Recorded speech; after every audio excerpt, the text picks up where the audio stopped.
Meus queridos, a paz do Senhor Jesus a todos. Aqui está mais um vídeo no canal. Você que ainda não se inscreveu, se inscreva e ative o sininho, e seja edificado através da palavra de Deus. Nós vamos meditar um pouco sobre esta passagem aqui que está no livro de São Lucas, capítulo 7, versículo 11 diz, versículo 11: E aconteceu pouco depois ir ele à cidade chamada Naim, e com ele iam muitos dos seus discípulos e uma grande multidão. E quando chegou perto da porta da cidade, eis que levavam um defunto filho único de sua mãe, que era viúva, e com ela ia uma grande multidão da cidade. E vendo-a, o Senhor moveu-se de íntima compaixão por ela e disse-lhe: Não chores. E chegando-se, tocou o esquife, e os que o levavam pararam e disse: Jovem, eu te digo, levanta-te. E o defunto assentou-se e começou a falar, e entregou a sua mãe. E de todos se apoderou o temor, e glorificavam a Deus, dizendo: Um grande profeta se levantou entre nós, e Deus visitou o seu povo. E correu dele esta fama por toda a Judéia e por toda a terra circunvizinha. Meus queridos, estamos diante deste texto aqui. O poder do nome de Jesus, ele é tão grande, porque o nome de Jesus, ele é poderoso. E Jesus disse: Em meu nome vocês expulsarão demônio, curarão enfermos, ressuscitarão mortos, farão obras maiores do que aquelas que eu fiz. Os sinais seguirão aqueles que crerem. Jesus prova aqui que ele tem o poder sobre a morte. Observe que esta viúva de Naim, da vila de Naim, ela já tinha perdido o seu esposo. Deus permitiu, é claro, Deus conhecia a viúva, o que tinha acontecido. Jesus tinha conhecimento do que tinha acontecido, a perda do seu esposo. Mas tem coisas que Jesus, ele vai permitir que percamos, que passemos, porque ele está no controle de tudo, ele é soberano. Interessante aqui é que também tem coisas que Deus permite acontecer, mas que ele entra em cena para o nome dele ser glorificado e para ele mostrar. Claro que ele não precisa provar nada para Jesus. Jesus cura se ele quiser, ele ressuscita se ele quiser, ele faz alguma coisa se ele quiser. Jesus não é servo de ninguém, Jesus é Senhor. Enquanto tem muitos aí, que querem que Jesus faça isso, faça aquilo, faça milagres, Jesus não é servo de ninguém. Jesus é Senhor, e ele fazendo ou não, ele continua sendo Jesus. Fazendo ou não, realizando ou não, acontecendo ou não, curando ou não, ele continua sendo Jesus. Mas Jesus aqui entra em cena quando ele cura o servo do centurião. A vila de Naim ficava aproximadamente quase que 9 horas a pé, e Jesus, ele faz questão de ir à vila de Naim. A viúva tinha perdido seu esposo, agora ele estava só com seu filho, e o seu filho também, coisa que ela nunca imaginava, que era perder o seu filho também. Agora ela ficou desolada, sem ninguém. Ela ficou agora sem o esposo e sem o filho filho dela morre também, ela está de luto novamente. E interessante aqui é que Jesus, quando ele acaba de curar o servo do centurião, Jesus ele segue com os discípulos até Naim. Ou seja, talvez você pense que Jesus não está olhando para você.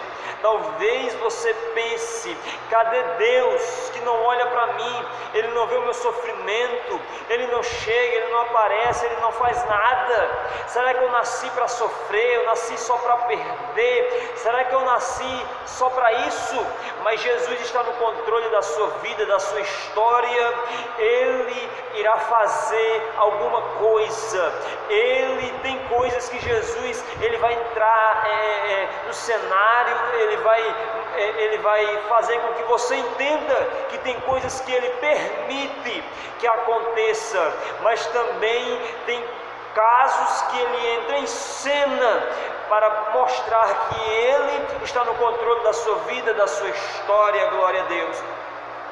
Interessante aqui é que ele segue e uma multidão, ele segue com os discípulos, uma multidão o segue também. Imagine aí, 8, quase 9 horas a pé até a vila de Naim, e segue-se aquele cortejo fúnebre em Naim, todo mundo de preto, todo mundo de luto. É claro que o cemitério ficava fora dos portões, das portas da cidade, e aquele menino que tinha morrido, filho da viúva, agora estava, a viúva estava sem esperança, ela estava chorando,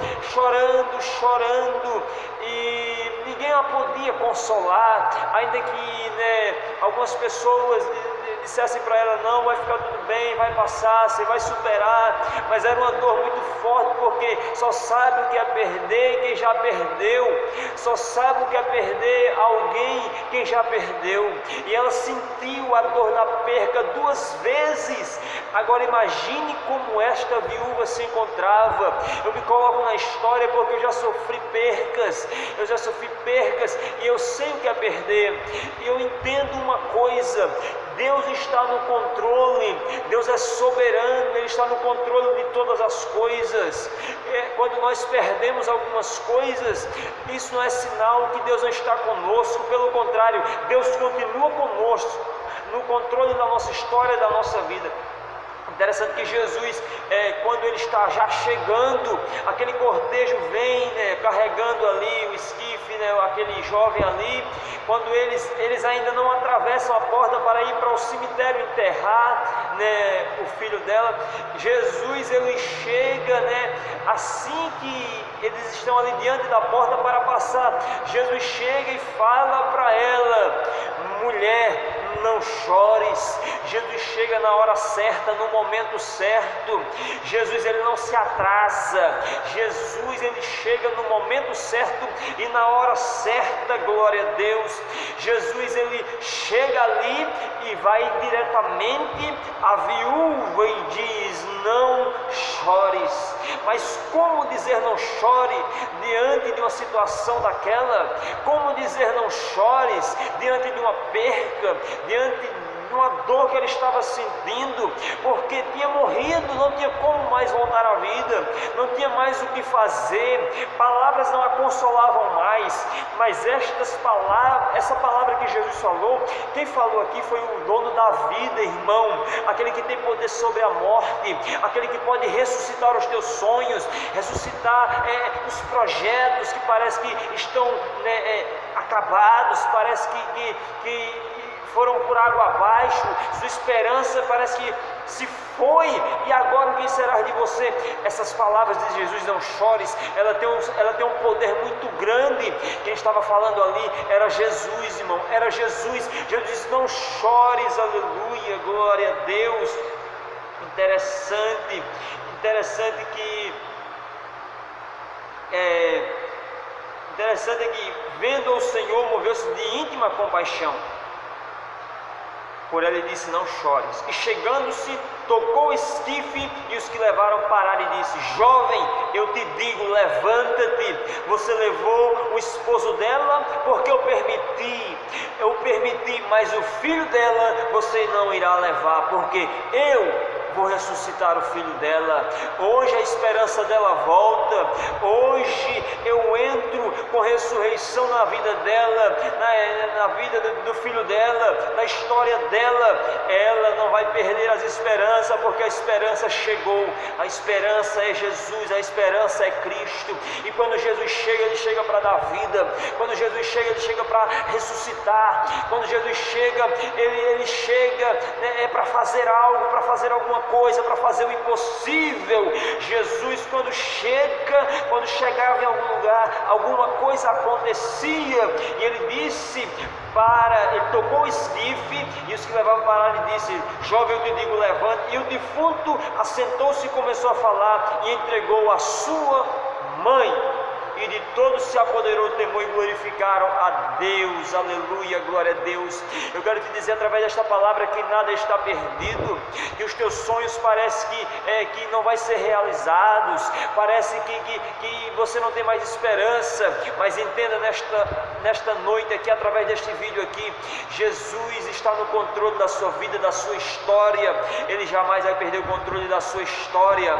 O diabo talvez já pensou e falou: rapaz, agora ela vai morrer de desgosto, agora ela vai morrer, ela não vai conseguir sonhar mais, projetar mais, ela não vai conseguir mais viver. Mas quando o diabo pensa assim, Jesus entra em cena e muda a história, e ele mostra que ele tem o poder sobre tudo, ele está no controle de tudo, e o diabo não é nada para Jesus. O diabo é só simplesmente uma criatura também, mas Jesus é Criador, o dono da vida, aquele que tem poder, né, de ressuscitar, aquele que tem poder, né, de fazer com que o morto volte a viver.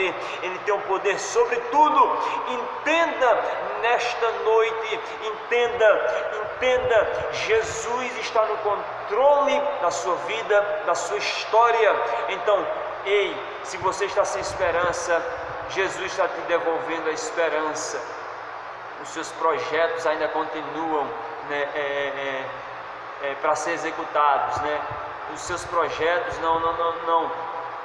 não foram em vão, né? Jesus, ele faz aquilo que você não pode fazer. Jesus, ele faz o impossível só por amor a mim e a você. Jesus andou a pé quase 9 horas só para ressuscitar o filho dela. Sabe por quê? Jesus sabia o que estava acontecendo, do que tinha acontecido. Então Jesus, ele chega na hora certa, no momento certo, e ele ressuscita o filho dela e entrega a ela. Glória a Deus. Nunca se esqueça, Jesus está no controle da sua história. Ele jamais vai perder o controle. Que Jesus te abençoe.